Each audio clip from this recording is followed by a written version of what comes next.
Bonjour à tous. Dans l'actualité nationale, la Fraternité Matin fête ses 55 ans. Le journal a célébré son anniversaire en présence du chef de l'État, Alassane Ouattara. Le président de la République a félicité et exhorté les travailleurs à continuer à porter le message de fraternité indispensable à la préservation et à la consolidation de la paix. Le directeur général du groupe Fraternité Matin n'a pas manqué de remercier le président Alassane Ouattara pour avoir évité la faillite à ce groupe de presse en le dotant d'une rotative et en soutenant le plan de restructuration. Cela fait 20 ans aujourd'hui que la céliochirurgie est pratiquée en Côte d'Ivoire. Il s'agit d'interventions chirurgicales à ventre fermé. L'anniversaire de cette pratique, moins coûteuse avec moins de risques d'infection et de prescription médicamenteuse, a eu lieu à l'hôpital Mère-Enfant de Bingerville. Salima Touzia. En 1999, la vidéo-endoscopie chirurgicale faisait son apparition en Côte d'Ivoire. Voilà 20 ans que cette technique opératoire qui permet de réaliser des interventions chirurgicales sans ouvrir le ventre en grand est pratiquée. Le président de l'association ivoirienne de chirurgie fait le bilan de cette pratique. C'est une chirurgie qui commence à être répandue et qui commence à être maîtrisée par les différents chirurgiens. Parce que la courbe d'apprentissage est très importante et très longue parfois. Il y a quelques hôpitaux comme le CHU de Tréchouil, le CHU de Yopougon, où il existe des colonnes qu'on a beaucoup de mal à entretenir parce que c'est du matériel de haute technologie qui nécessite un entretien et une maintenance permanente. Des journées scientifiques ont été organisées à l'hôpital Mère-Enfant de Bingerville pour la commémoration des 20 ans de la pratique. Même après 20 ans de pratique, on constate qu'il faut encore faire de la sensibilisation, qu'il faut essayer de répandre dans tout le pays cette intervention. Une fois qu'il y aura quand même une masse critique de praticiens suffisamment formés, on comprend qu'on pourra mettre ces colonnes dans tous nos hôpitaux généraux, dans tous nos hôpitaux départementaux. Durant une semaine, un séminaire panafricain de formation regroupant des étudiants spécialisés en chirurgie pédiatrique a été organisé au sein de l'hôpital en partenariat avec l'association humanitaire française, la Chaîne de l'Espoir. La formation des praticiens reste essentielle dans cette pratique qui relève d'un intérêt socio-économique pour le pays, selon le ministère de tutelle. Le docteur Eugène Aka Aoulé, qui s'intéresse naturellement à la formation continue de ces praticiens, est disposé à aider les chirurgiens de Côte d'Ivoire et aussi de la sous-région par la création dans les meilleurs délais d'un centre intégré de formation en vidéo-endoscopie chirurgicale digne de ce nom et à la dimension des ambitions de notre pays en marche vers l'émergence. La sensibilisation des chirurgiens et de la population à l'intérêt de cette technique révolutionnaire qui améliore la qualité des soins a mis fin à ces journées scientifiques. La Côte d'Ivoire va construire la plus grande centrale à biomasse de l'Afrique de l'Ouest. Ce sera à Boisseau. Elle sera dotée d'une puissance de 46 MW. Une convention en vue justement de la construction de cette centrale a été signée. Jean-Luc Bangou nous en parle.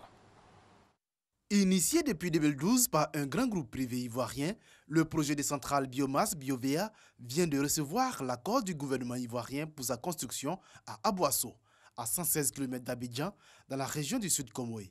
Un pas décisif pour ce projet qui va accroître la production énergétique de la Côte d'Ivoire. Centrale qui va permettre d'alimenter l'équivalent de 315 000 foyers, soit plus d'1 700 000 personnes, avec un impact environnemental et social important et qui s'inscrit dans la durée. C'est 4,5 millions de tonnes de CO2 évitées en 25 ans d'exploitation. D'une puissance de 46 MW, la centrale devrait pouvoir produire annuellement 337 GWh à partir de 476 000 tonnes de biomasse provenant de résidus agro-industriels, notamment de la filière du palmier à huile. C'est un projet qui est très important. Le prix de revient de l'énergie qui sera produite sera de 61,99 francs CFA le kilowattheure. Donc c'est un projet qui est vraiment important et qui permettra à la Côte d'Ivoire d'atteindre ses objectifs en matière de développement d'énergie renouvelable. L'investissement est de plus de 120 milliards de francs CFA, permettant de créer 1300 emplois dans la région du Sud Comoé et d'accroître de 5 à 10% les revenus de plus de 10 000 agriculteurs. La première pierre de cette centrale sera posée mi-2020.